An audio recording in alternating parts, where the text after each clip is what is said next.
Hi, good morning. This is Rabbi Ebbin from Congregation Ohav Sholom. I'm here with my friend and colleague, Rabbi Howard Goldsmith from Temple Emanu-El of Westchester.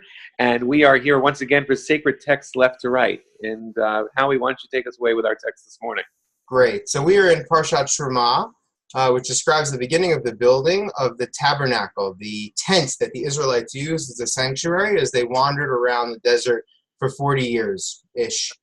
And there's a line right at the beginning of the Parsha that talks about, build me a sanctuary. God commands, build me a sanctuary that I may dwell among them. And several commentators notice that it says dwell among them instead of dwell in it. We're building me a sanctuary, but dwelling among them. And so there's a couple different beautiful things here. One in particular, from Menachem Mendel of Katz. Rabbi Menachem Mendel of Katz asked some learned men who were visiting him, where is the dwelling place of God? Laughing, they responded, what a thing to ask. Is not the whole earth full of God's glory? Menachem Mendel then answered his own question. God dwells everywhere we let God in. And so this inevitably raises the good question, which is, well, if God dwells everywhere, what do we need this sanctuary for? I mean, lots of parshiot, lots of ink was spilled in the Torah to describe the building of this temple. It was very, very central, very, very important. But if God dwells everywhere, what are we doing with all of these time and resources to build this tabernacle, to build the Mishkan? Ira, I'd welcome your thoughts on the subject. So I'll strengthen your question. Thanks, Howie. I'll strengthen your question because it's not just why do we need the tabernacle and why do we need the temple, but if the concept in the famous poem, Bilvavi Mishkan Evneh, which is in my heart, I build the tabernacle, I build the temple. So if God is everywhere, then why do we need a synagogue, right? Why don't we just, we can all go into wherever we want to go in our own little corner, and the synagogue is useless. The answer, of course, is because rabbis need jobs. That's really clear, right? Exactly. Exactly. I pay my dues to the Rabbi Association too. Exactly, right? So because rabbis need jobs. I guess the discussion we'll have today is what is if God is everywhere, then why do we need a synagogue? Why do we need a sanctuary? Why do we need to contain God if God is containless? And that's really the question. So I'm thinking we might have some interesting perspectives on that. I'll hand over to you. I always like to do the rebuttal. So getting the last word. Yeah. I know from my perspective, and I'd be surprised if we disagree on this, the synagogue or the temple, but let's take it into the modern day. The synagogue is not for God, but for us.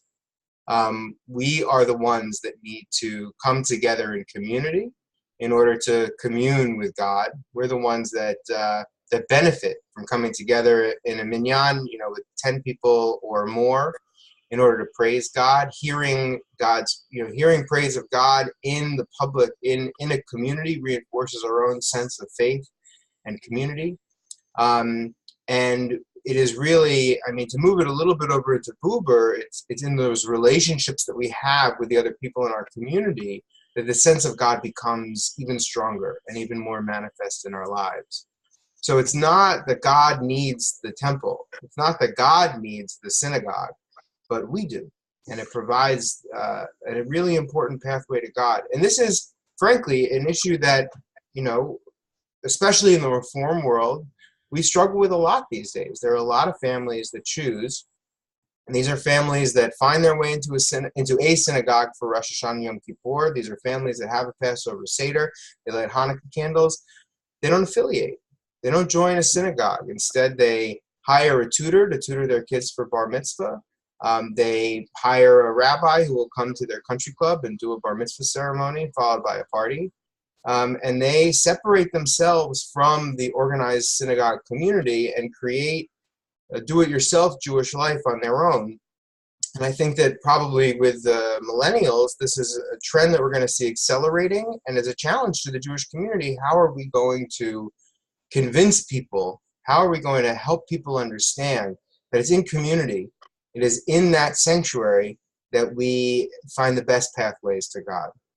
Right. So you touch upon two things, and the first is that great line where it's a great story, some sort of parable. I don't know where it came from, where they asked the little boy, "Why does he have to go to the forest or the synagogue to pray if God is everywhere?"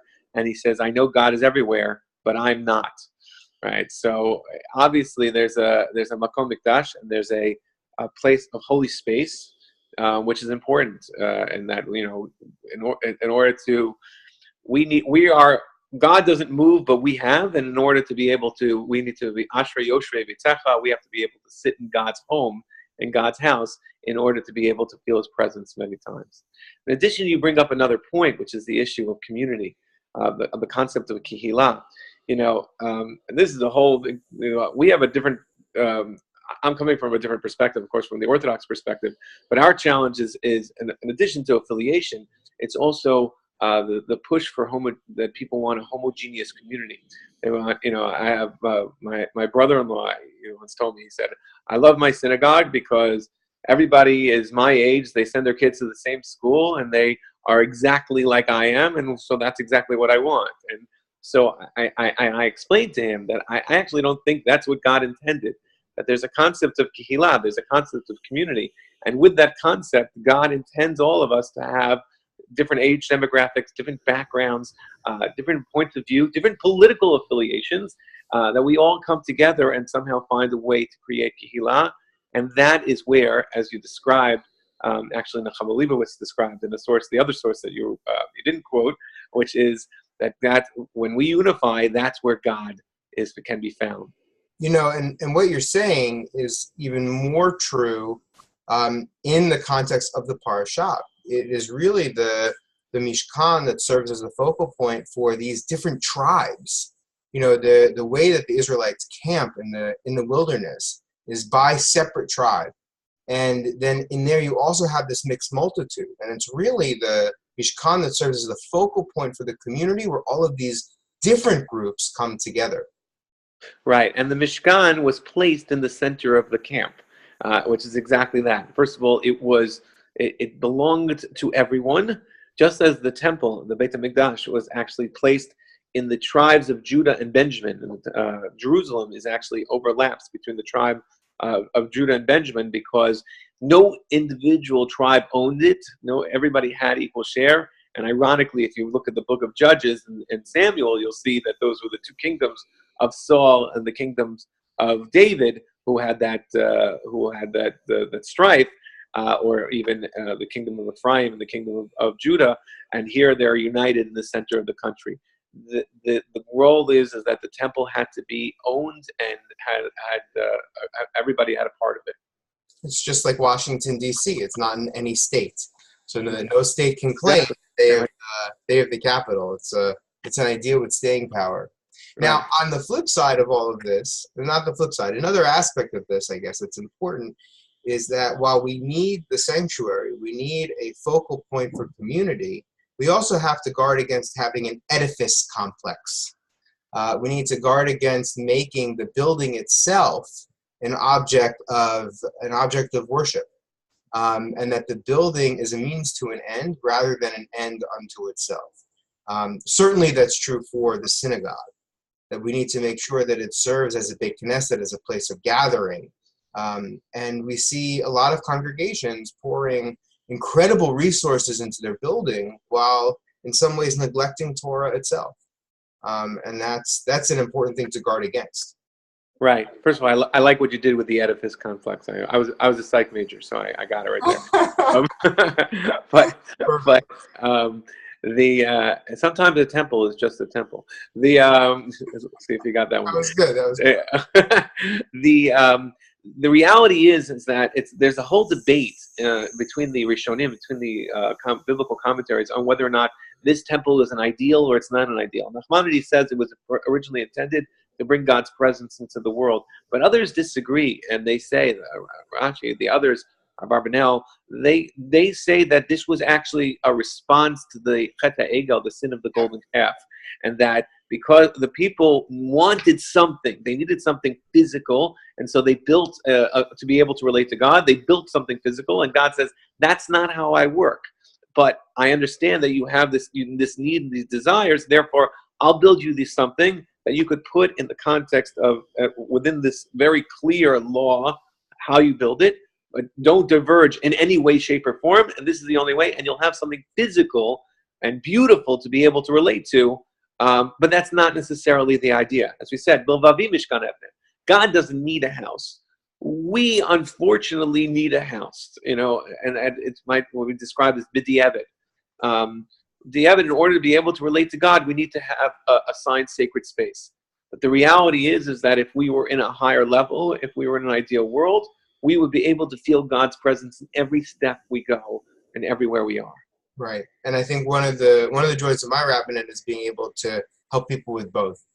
To help people connect to God and to community in the sanctuary, and then also to open to them the possibility that God is everywhere, and to help them channel that sense of spirit, that sense of holiness that they might feel out in the woods, to help them channel that back into the congregation, which then reinforces that feeling of sacred community that I try to help build. Absolutely, and the ultimate goal is to get them back to shul. So and paying dues. And of course, that's why we have Kiddush. That's right. That's right. Okay, we've done 10 minutes. I think we should call it. I agree. Thanks, Howie. It's great to see you. You too, Ira. Take care. Bye-bye. Bye-bye.